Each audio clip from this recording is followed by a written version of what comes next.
you're telling your parents a crazy story and you almost snitch on yourself, like, oh yeah, and then this happened. Oh, wait a minute.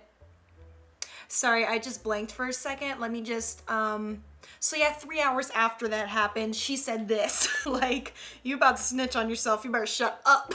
I've done that a few times and my mom probably noticed. She probably knows all the tricks because she probably did it herself when she was 15. But hey, don't judge me. I did the same face like, oh, wait a minute. This is not a good story to tell. There's like one funny detail and then the rest is just like incriminating myself.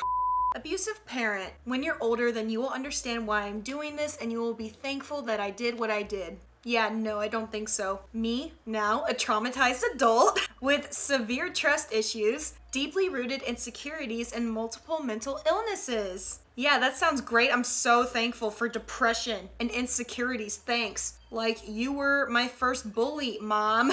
Thanks a lot for that. I learned how to deal with people I hate. That's not the lesson you want to teach your kid. So many broken parents are building broken children. That is right. Don't let your mess become the foundation of your child's life. Break the cycle. Yeah, like when they say, oh, I only abused you half as much as my parents did. Do you hear yourself? Break the cycle and set new boundaries and teach new lessons to not repeat history. That's why we have history class, so we don't repeat the country's mistakes. Kinda, even though most of it is whitewashed.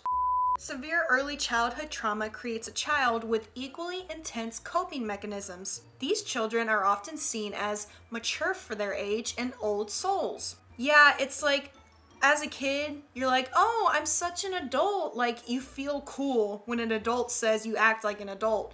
But when you really think about it, that's not okay. You won't understand this until you're older, but while maybe true, it often negates the fact that their innocence was taken away at an early age. And they are in survival mode. I heard that, a lot of kids that went through, a lot of trauma growing up, they did not have a good hand in life. That they get upset when people get ahead of them, like not just in their careers and life and all that, but emotionally, they mature faster.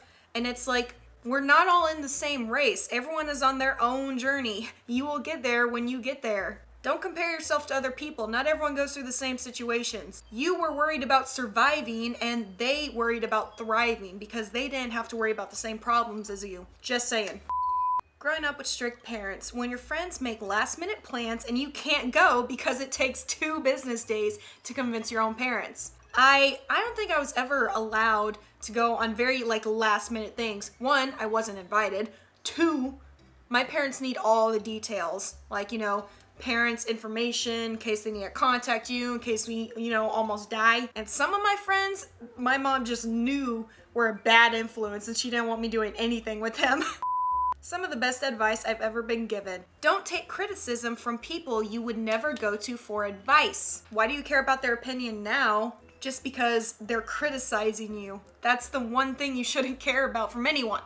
Obviously, you don't trust their word for things that you actually need, so why do you care now? Forget them. Spending time with family. Sitting on the couch, no one talks to me. We literally just watch TV or they talk to themselves and each other, not me. 15 minutes later, still no one's talking to me. Nothing's going on. 20 minutes later. Okay, I guess I'll just go on my phone because I'm not involved in any of these situations going on around me. The second you take out your phone, there you go on that phone again. Why don't you spend time with your family? Kids these days and their cell phones. Your hands are glued to your phones. Why are you always on your phone? Stop it. We can talk to you. As soon as I do something you don't like, you want my attention. I really don't get that. You just want me to sit here and be bored while everyone ignores me? Make it make sense. That's when I just leave the room. My toddler invented this neat game where he hits me, kisses me, gets mad, and hits me again. I don't get kids. It's really fun and confusing. The game is still unnamed, but our working title is Emotional Abuse. I'm so confused. What's going on? If you're in any relationship where you're just constantly confused about what's going on, how they're feeling, then that's not a good relationship and you need to leave. That's what, boyfriend, girlfriend, just a friend, family, anybody. Stay away from people who think you're arguing every time you try to explain yourself. but I live in their house. Yeah, that's tough. You can tell someone's been through a lot of that when they over-explain like everything, especially if they're trying to make a point where they feel like they were wronged and they're ranting to you. They over-explain the situation, like they give a backstory to a backstory, and they just give you every single detail, leave nothing out, so you understand fully what they are trying to tell you. And it's like, girl, I get it. Chill, breathe. You don't need to over-explain to me. I understand. They were a jerk to you. There's a special place in Down Under for people who treat their kids like burdens, especially when having kids is avoidable. I mean, yeah, I get it. Accidents do happen, but still, your kid did not choose to be here. They're there because of you. So stop acting like they had a say in the situation. They didn't.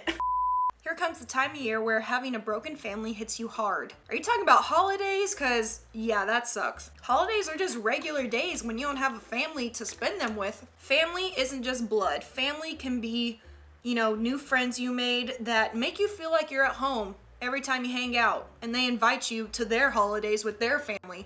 That can be your new family. It doesn't have to be blood relation. It's whoever feels like family, I keep saying family over and over. I'm just trying to get a point across. You get it.